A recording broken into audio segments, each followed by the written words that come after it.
연인이었던 남자친구의 무자비한 폭행에 25살 여성이 세상을 떠났습니다.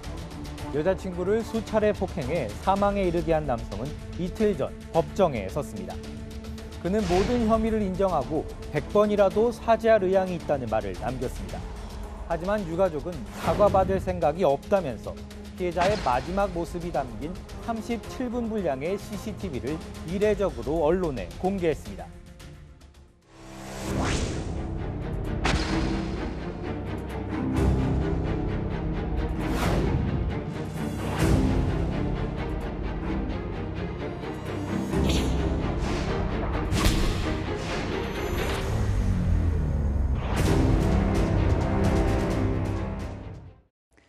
네, 이게 한 석 달 좀 넘은 사건인데 영상이 공개되면서 다시 한번 파장을 일으키고 있죠.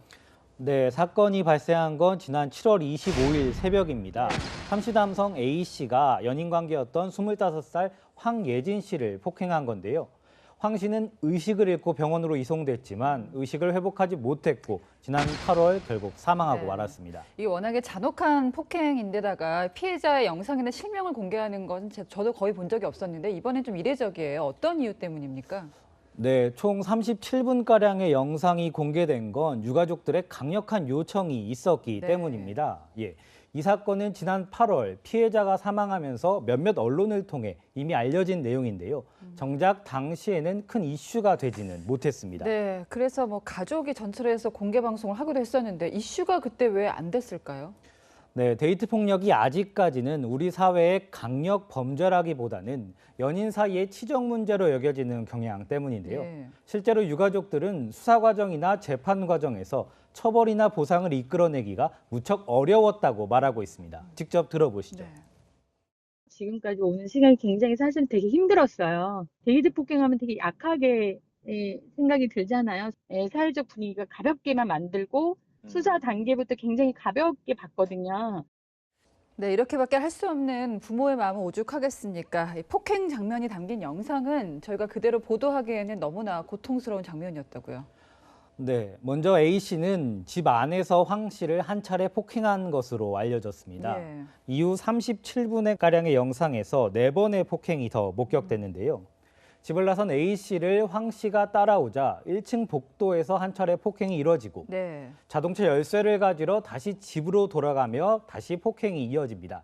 건물 외부 골목길에서 그리고 의식을 잃기 전 CCTV 사각지대에서 다시 폭행하던 등 총 5차례의 폭행이 발생했습니다. 연인 간의 폭행이 반복되고 점차 그 강도가 심해지면서 결국 돌이킬 수 없는 상해를 입히게 된 겁니다. 자, 이 황예진 씨가 의식을 잃고 나서 이 남자친구라는 A씨 대처도 문제였는데요. 네, A씨는 감정적인 상황에서 여자친구를 폭행했더라도 황 씨가 의식을 잃은 뒤에는 적절한 조치를 취했어야 했는데요. 전혀 그러지 못했습니다. 엘리베이터 앞에서 의식을 잃은 황 씨를 집으로 옮기기 위해 이리저리 끌고 다닌 겁니다. 이 과정에서 황 씨의 몸이 힘을 잃고 크게 흔들렸고 들어올렸다가 떨어뜨리면서 충격을 받기도 했습니다. 황 씨가 의식을 잃은 직후 119 구조대를 부르고 심폐소생술을 실시하는 등 적절한 조치가 있었다면 황 씨를 살릴 수도 있었다는 지적이 나옵니다.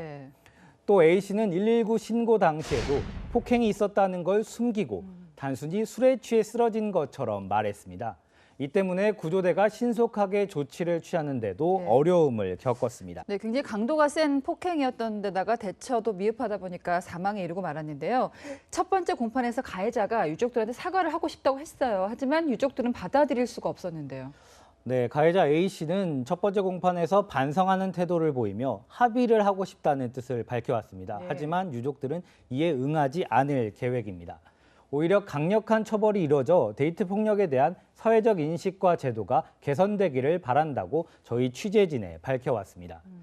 데이트 폭력의 가장 큰 문제점은 연인 사이에서 발생하는 만큼 신고가 잘 이루어지지 않고 처벌도 미약한 수준에서 마무리되는 경우가 많다는 건데요. 전문가들은 데이트 폭력 피해를 입은 경우 초기부터 강력하게 피해를 호소해야 한다고 조언하고 있습니다.